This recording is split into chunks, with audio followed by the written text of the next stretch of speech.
Good afternoon, students. Welcome to another class of the module DPR3704. The focus of this class is also on the continuation of assignment 1. So we are still dealing with the guidelines and some of the most important areas within assignment 1. Just to re-emphasize the issue around submission, issues around assignment 1. For assignment 1, you only submit the blog link. Remember, why do we ask for only the blog link? We ask for this because all the content should be on the site, on the blog that you've created. So all content that should be created should be on the blog for the purpose of assignment 1.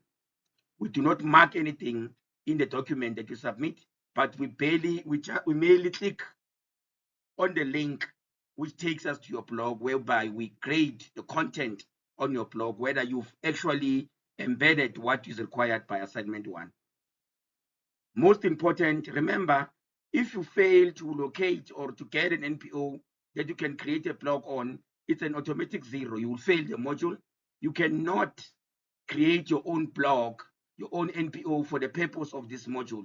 That will be you creating a fictitious organization for the purpose of actually getting through this module.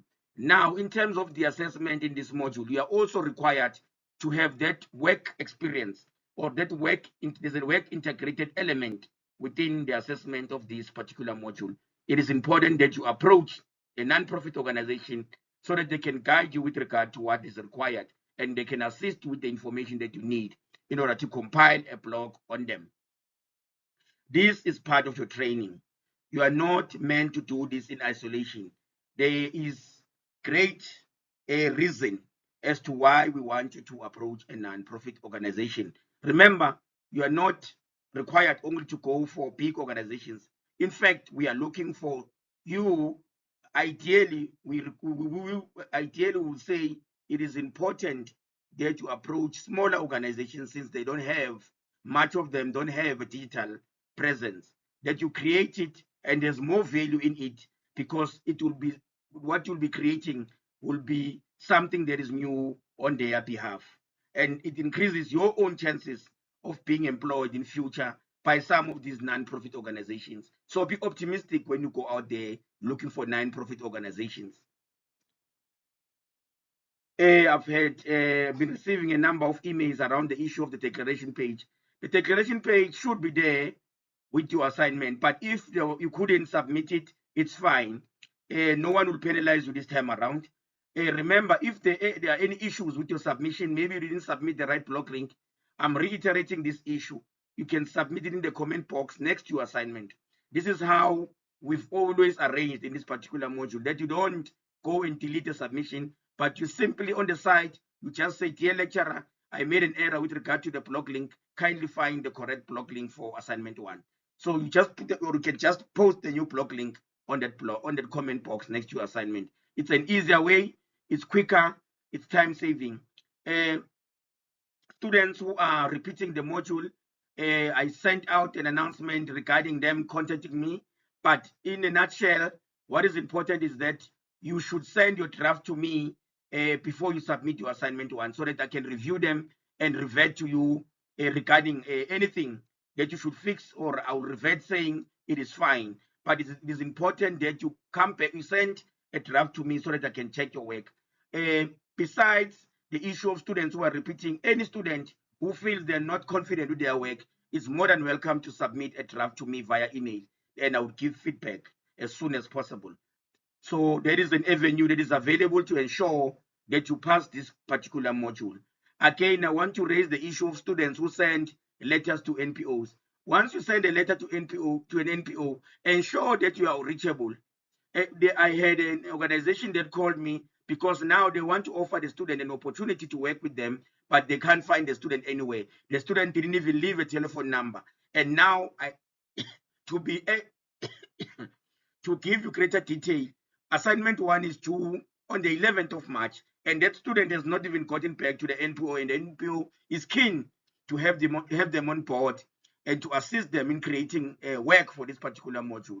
So I do emphasize that whenever you send a letter to the NPO, include your own contact details, because what happens is that the NPO will be able to reach me as your lecturer, but they can't find you. Even yourself, you're not following up with the NPO. That is really unprofessional. And it seems to give the idea that as a student, you are not well organized and that you are not prioritizing your work. If the NPO is running around looking for you, that you are even not even responding to the same email you used to send them a request to work with them. I was really disappointed. I had to reassure the NPO that the student will get back to them. So I'm reiterating again, please, if you contacted an NPO or you contacted an NPO, make sure they have your contact details. A cell phone number will do, so that they are able to contact you and give you the permission to work with them. But for you to disappear and not even check your emails when the NPO is looking for you, that is really, really a sad case, and it's really disappointing for yourself as a student and for someone who is looking for a job in the future.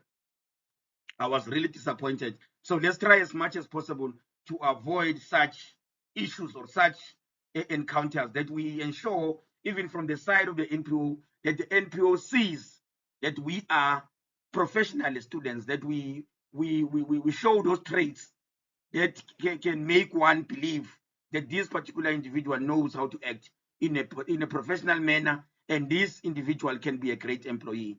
So failure to return a request, you send a request, the NPO looks for you for 2 weeks, they can't find you, and then you want to seem as someone who is serious about your own studies. It's quite hard. I hope those students can, I would just say roughly, after sending whatever you send, the request to an NPO, always check your emails, please, because it's quite embarrassing when as a lecturer I get a call from an NPO trying to locate you. Thank you very much.